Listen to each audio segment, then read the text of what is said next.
हरे कृष्णा। मैं मधुमिता वैष्णव आप सबका स्वागत करती हूँ आपके और हमारे चैनल गोविंदास में। कैसा लगता है हमें सेल में जाकर कम कीमत में ज़्यादा चीज़ खरीदने को मिलता है तो खुशी होती है ना। इनफैक्ट बहुत से लोग तो इसी सेल का इंतज़ार करते हैं उनके अपने मनपसंद चीज़ खरीदने के लिए। तो इसी तरह आध्यात्मिक जीवन में सेल मिले तो जी हाँ, आध्यात्मिक जीवन में प्रगति और भक्ति पथ में तीव्रता से अग्रसर होने के लिए भी सेल लगता है 3 साल में एक बार, जिसे हम पुरुषोत्तम महीना कहते हैं। सनातन धर्म में हर 3 साल में एक बार एक अतिरिक्त माह का प्राकट्य होता है, जिसे अधिक मास, मल मास या पुरुषोत्तम मास के नाम से जाना जाता है। सनातन धर्म के इस माह का विशेष महत्व है। शास्त्र के अनुसार ऐसा माना जाता है कि अधिक मास में किए गए धार्मिक कार्यों का किसी भी अन्य माह में किए गए पूजा पाठ और धर्म कर्म से कहीं गुण अधिक फल मिलता है और इसी वजह से भक्तजन पूरी श्रद्धा से भगवान को प्रसन्न करने में जुट जाते हैं। तो सबसे पहले हम जानते हैं कि मलमास क्या है और क्यों आता है। भारतीय गणना पद्धति के अनुसार प्रत्येक सूर्य वर्ष 365 दिन की और करीब 6 घंटे का होता है, वही चंद्र वर्ष 354 दिन का होता है। दोनों के बीच एक वर्ष में लगभग 11 दिन का अंतर होता है, जो हर 3 वर्ष में लगभग एक माह के बराबर हो जाता है। इसी अंतर को बांटने के लिए हर 3 साल में एक चंद्रमास अस्तित्व में आता है, जिसे अतिरिक्त होने के कारण अधिक मास का नाम दिया जाता है। अब जानते हैं इसके मल मास और पुरुषोत्तम मास बनने की कहानी।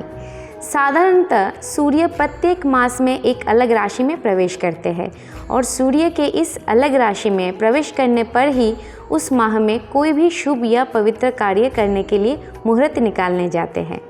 और उसी माह का एक देवता भी होते हैं, परंतु इस अधिक माह में सूर्य किसी भी राशि में प्रवेश नहीं करते, तो कोई भी शुभ या पवित्र कार्य करने का मुहूर्त भी नहीं निकलते। तो इस माह में किसी भी प्रकार के शुभ या नवीन कार्य करना वर्जित है, जैसे विवाह, मुंडन, गृह प्रवेश, जनेऊ संस्कार, नई वाहन खरीदना इत्यादि।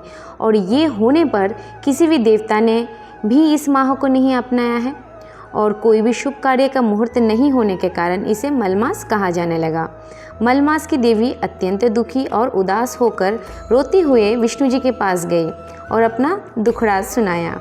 भगवान विष्णु उसे गोलोक धाम ले गए और भगवान श्री कृष्ण ने देवी के सारी वृत्तांत तो सुनकर कहा कि आज से मैं तुमको स्वीकार करता हूँ और सारी गुण और वरदान देने की शक्ति मैं तुम्हें प्रदान करता हूँ।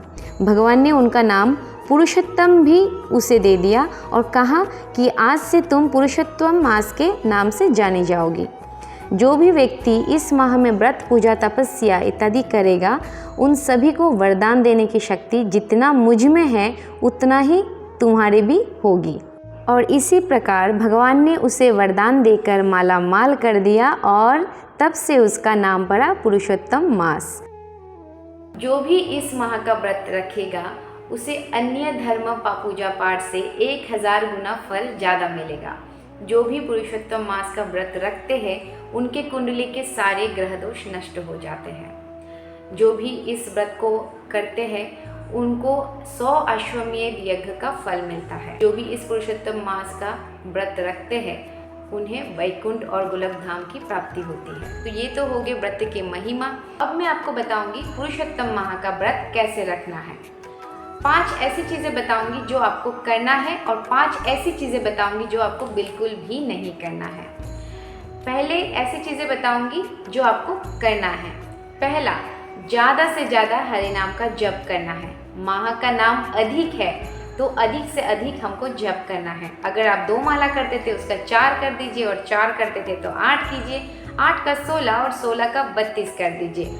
और अगर आपने अभी तक माला जप करना शुरू नहीं किया उनके लिए ये महीना बहुत ही फलदायक है।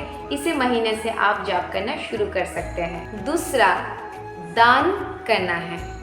जितना हो सके आपके सामर्थ्य के हिसाब से आप दान कीजिए। जितना आपको भगवान ने सामर्थ्य दिया है उस हिसाब से आप दान अवश्य कीजिएगा। गौ सेवा के लिए, मंदिर निर्माण के लिए, गरीबों को भोजन खिलाइए, उनको कपड़ा दीजिए, जितना आपसे बन सकता है ज़रूर दान कीजिए। तीसरा, भगवान के श्री विग्रह के सामने आपको दीपक दिखाने हैं और उनके चरण में तुलसी दल और फूल अर्पण करना है। चौथा, तुलसी जी की आरती करनी है, उनको दंडवत करनी है। सुबह शाम हो सके तो आप तुलसी की आरती कीजिए और उनकी परिक्रमा कीजिए। पांचवा, जो कि सबसे कठिन है, ब्रह्म मुहूर्त में उठना। सूर्योदय से 96 मिनट से पहले का मुहूर्त को ब्रह्म मुहूर्त कहा जाता है। सूर्योदय से पहले उठ के स्नान करके भगवान की सेवा करना है और श्रीमद् भागवतम के 10वें स्कंद के 14वां अध्याय, जहाँ पर ब्रह्मा जी भगवान की स्तुति कर रहे हैं, उस स्तुति का पाठ करना है। चौराष्टकम का पाठ करना है और भगवद गीता के 15वां अध्याय, जिसका नाम है पुरुषोत्तम योग, इसका पाठ करना है। अब जानते हैं 5 डोंट्स, जिसको आपको बिल्कुल भी नहीं करना है इस पुरुषोत्तम माह में। पहला, आपको किसी भी प्रकार के साधु संत और वैष्णवों की निंदा नहीं करनी है। वैसे तो कभी भी नहीं करना चाहिए, पर इस महीने में विशेष ध्यान देना चाहिए कि शास्त्र के प्रति, वैष्णवों के प्रति, गौ माताओं के प्रति कोई भी अपराध नहीं करना है। दूसरा, भगवान के नाम का अपराध नहीं करना है। ऐसा नहीं कि टीवी देख रहे हैं, एक हाथ में माला और एक हाथ में रिमोट, ऐसा नहीं होना चाहिए। मोबाइल देख रहे हैं, ऐसे ऐसे व्हाट्सएप चेक कर रहे हैं, फेसबुक चेक कर रहे हैं और एक हाथ में चैंटिंग माला लेके बैठे हैं, ये सब नाम अपराध कहा जाता है। ऐसे नाम अपराध इस महीने में बिल्कुल भी नहीं करना है। आपको बहुत ध्यान से हरे कृष्ण महामंत्र का जप करना चाहिए। धाम अपराध बिल्कुल भी नहीं करना चाहिए। धाम के जो निवासी है उनके लिए हमको कभी भी कठोर वचन नहीं बोलना है इस महीने में। वैसे तो कभी भी नहीं बोलना चाहिए, पर इस महीने में विशेष ध्यान दें। तीसरा, क्रोध नहीं करना है। वैसे तो ये बहुत मुश्किल है, क्रोध तो सबको आ ही जाता है, पर इस महीने में विशेष ध्यान देना चाहिए कि हमें क्रोध नहीं आना चाहिए। चौथा, बाल, दाढ़ी, नाखून बिल्कुल नहीं काटना है इस महीने में। वैसे भी आजकल तो फैशन है लंबे बियर्ड का, तो खूब जमकर फैशन ही कर लीजिए पुरुषोत्तम माह में। तो बाल, दाढ़ी, नाखून बिल्कुल नहीं काटिएगा। पांचवा, नॉनवेज नहीं खाना है, कोई भी नशा सेवन नहीं करना है, राजसिक और तामसिक भोजन नहीं करना है। ऑनियन, गार्लिक बिल्कुल भी नहीं लेना है।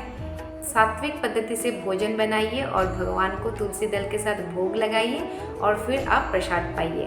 और हमें इस माह में ब्रह्मचर्य का पालन करना है। मुझे पता है सुनकर बहुत कठिन लग रहा होगा, तो कोशिश कीजिए, क्योंकि भगवान का मर्सी मिलना है और भगवान का स्पेशल मर्सी मिलने के लिए तो हम ये सब कर रहे हैं। तो अगर भगवान का स्पेशल मर्सी आपको चाहिए तो थोड़ा सा कष्ट तो उठाना ही पड़ेगा, और ये कष्ट आपके आध्यात्मिक जीवन के लिए बहुत ही फलदायक होने वाला है। फिर भी आपसे अगर नहीं हो पा रहा है तो 3 चीज़ तो अवश्य ही कीजिए। पहला, हरे कृष्ण महामंत्र का जाप कीजिए। हरे कृष्णा कृष्णा कृष्णा हरे हरे, हरे राम राम राम हरे हरे। दूसरा, श्रीमद् भागवतम का श्रवण कीजिए, श्री हरि कथा का श्रवण कीजिए। तीसरा, ब्रह्म मुहूर्त में स्नान करके भगवान का साधना कीजिए। आशा करती हूँ आप सब पुरुषोत्तम माह का व्रत रखेंगे और भगवान का स्पेशल मर्सी की प्राप्ति करेंगे। पुरुषोत्तम माह की जय। Thank you. हरे कृष्णा।